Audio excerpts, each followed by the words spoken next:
السلام علیکم students, how are you? امید ہے آپ سب خیریت سے ہوں گے۔ اللہ تعالیٰ آپ سب کو اپنی حفاظت میں رکھے۔ جی کلاس آج ہم حدیث نمبر 9 پڑھیں گے، اور حدیث نمبر 9 پہلے ویسے ہم پڑھ چکے ہیں، اب اس کی ریویژن کریں گے ہم۔ بسم اللہ الرحمن الرحیم۔ من نصر قومہ، جس کسی نے اپنی قوم کی مدد کی، علی غیر الحق، کسی ناجائز معاملے میں، فہوا، پس وہ، کالبعیر الذی ردا، تو اس کی مثال ایسی ہے جیسے فہوا ینزع بذنبہ، جیسے کوئی اونٹ کنویں میں گر رہا ہو اور وہ اس کی دم پکڑ کر لٹک جائے تو خود بھی اس میں جا گری۔ اب اس حدیث مبارکہ کا ترجمہ ہے، جس شخص نے کسی ناجائز معاملے میں اپنی قوم کی مدد کی تو اس کی مثال ایسی ہے جیسے کوئی اونٹ کنویں میں گر رہا ہو اور وہ اس کی دم پکڑ کر لٹک جائے تو خود بھی اس میں جا گرے۔ جی، اس حدیث مبارکہ کی تشریح میں اگر آپ دیکھیں تو اس میں بے جا حمایت اور اندھی تقلید کا نقصان بیان کیا گیا ہے، اور اس سے بچنے کا حکم دیا گیا ہے، اور اسلامی اخوت کی بربادی اور اسلامی معاشرے کی تباہی کا ایک بڑا سبب بیان کیا گیا ہے، یعنی کہ اگر ہم بلا وجہ بے جا کسی کی حمایت کریں، یعنی کسی کی ہمدردی کریں، کسی کی سائیڈ لیں، اور اندھی تقلید سے مراد یہاں پہ یہ کہ جیسے ہم کہیں کہ لو جی سب لوگ اس کے ساتھ ہیں، سب اس کی مدد کر رہے ہیں، سب اس کی بات کر رہے ہیں، سب اس کی سائیڈ لے رہے ہیں، تو ہم بھی اس کی سائیڈ لے رہے ہیں۔ اس لیے اس کو کہتے ہیں اندھی تقلید کریں، ان کے بغیر سوچے سمجھے کسی کے پیچھے چل دیے، تو اس سے بچنے کا حکم دیا گیا ہے، اور اسلامی اخوت کی بربادی ہے، اسلامی معاشرے کی تباہی کا ایک بڑا سبب ہے۔ یعنی جو شخص کسی جھوٹے اور ناحق معاملے میں اپنی قوم، قبیلے یا کنبے کا ساتھ دیتا ہے، وہ اپنی قوم کے ساتھ اپنے آپ کو بھی تباہ و برباد کرتا ہے۔ قرآن و سنت میں تعاون اور عدم تعاون کا معیار حق اور ناحق ہے۔ جو شخص اس بات کا خیال نہیں رکھتا، وہ دراصل دین کی جڑوں پر تیشہ چلاتا ہے، یعنی ان کو کاٹتا ہے۔ اٹ مینس کہ ہمیں کسی کی اچھائی پر تو اس کا ساتھ دینا چاہیے، اس کے ساتھ ہمدردی کرنی چاہیے، اور جب ہم کسی میں برائی دیکھیں تو پھر اس کا ساتھ نہیں دینا چاہیے، چاہے وہ غلط بات ہی ہو۔ اس کے بارے اللہ تعالیٰ کا ارشاد ہے، وَتَعَاوَنُوا عَلَى الْبِرِّ وَالتَّقْوَىٰ، نیکی اور پرہیزگاری کے کاموں میں ایک دوسرے کی مدد کرو،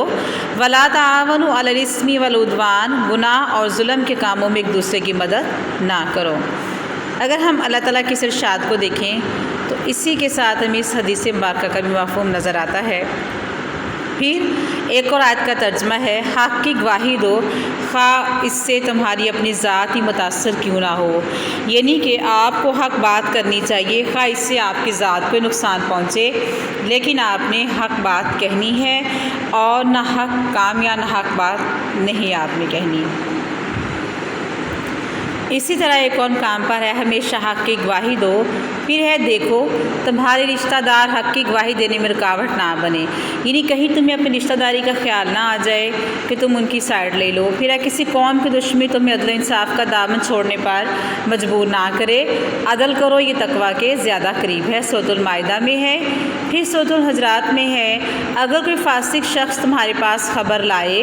تو اس کی خوب تحقیق کر لو، کہیں ایسا نہ ہو کہ نہ جانتے ہوئے کسی قوم کو نقصان پہنچاؤ اور تمہیں اپنے کیے پر پیشمان ہونا پڑے، یعنی کہ پھر بعد میں تم شرمندہ ہو کہ وہ بات تو تھی ہی نہیں۔ اسی طرح صلی اللہ علیہ وسلم کا ارشاد ہے، قیامت کے دن بدترین حال میں وہ شخص ہوگا جس نے دوسروں کی دنیا بنانے کے لیے اپنی آخرت بھی برباد کر ڈالی۔ جس نے حق کی گواہی چھپائی وہ جہنمی ہے، جس نے جرم کی پردہ پوشی کی وہ جرم برابر کا شریک ہے، اور جس نے ظلم پر کسی جھگڑے میں کسی کی مدد کی تو اللہ کی ناراضگی میں رہے گا یہاں تک کہ اسے موت آ جائے۔ جی اسٹوڈنٹس، آپ نے دیکھا کہ اللہ تعالیٰ کے ارشادات کی روشنی میں اور رسول صلی اللہ علیہ وسلم کے ارشادات کی روشنی میں اگر ہم اس کو اوور آل ہم اس کا جو ہے ویو لیں گے، اس کا خلاصہ دیکھیں تو اس میں یہ ہے کہ ہمیں کبھی بھی ایک تو سچ بات کو چھپانا نہیں چاہیے، دوسری یہ بات کہ غلط بات پر ہمیں کسی کی طرفداری نہیں کرنی چاہیے، تیسرا یہ کہ اگر سم ٹائم ہمارے ہاں کچھ ہم لحاظ کر جاتے ہیں کہ وہ میرا رشتہ دار ہے، میرا بھائی ہے، بہن ہے، یا اس طرح سے کوئی رشتہ ناتا ہے اس کے ساتھ، تو ہم اس کی سائیڈ لیتے ہیں۔ اس چیز سے سے بھی منع کیا گیا ہے، کیونکہ آپ کو انصاف کی بات کرنی ہے، آپ کو انصاف کرنا ہے، تو چاہے پھر اس میں آپ کا نقصان ہی کیوں نہ ہو، آپ حق بات کہیں گے، آپ سچی بات کریں گے۔ تو اس حدیث کی روح سے ہمیں یہ پتہ چلا کہ ہمیں بھلائی اور نیکی کے کام کرنے چاہیے، قوم، نسل، زبان، علاقے و ذات پات کا لحاظ رکھے بغیر ہمیشہ حق اور سچ کا ساتھ دیں، اور اونٹ کے دم پکڑ کر اونٹ کے ساتھ کنویں میں نہ گریں، یعنی ناجائز معاملے میں دوسروں کا ساتھ دے کر جہنم میں نہ آ جائیں، یعنی کہ باقی سب لوگ تو ایک طرح سے جہنم میں جا رہے ہیں، یا وہ اپنے لیے جو ہے وہ کچھ ایسا کر رہے ہیں جو اللہ تعالیٰ کو ناپسند ہے، تو ان کے ساتھ مل کر ہمیں بھی جو ہے ان کا ساتھ نہیں دینا چاہیے، اور ان کے ساتھ ہم نے بھی جہنم میں نہیں جانا، بلکہ ہم نے الگ سے رہ کر اپنی ایک مثال قائم کرنی ہے، اور اس کے ساتھ ہمیں حق کا ساتھ دینا ہے۔ یہ اسٹوڈنٹس، یہ تھی ہماری آج کی حدیث نمبر 9۔ آپ اس کو اچھی طرح سے اسٹڈی کریں گے اور اس کو آپ ریوائز کریں گے۔ اوکے جی، ٹیک کیئر، اللہ حافظ۔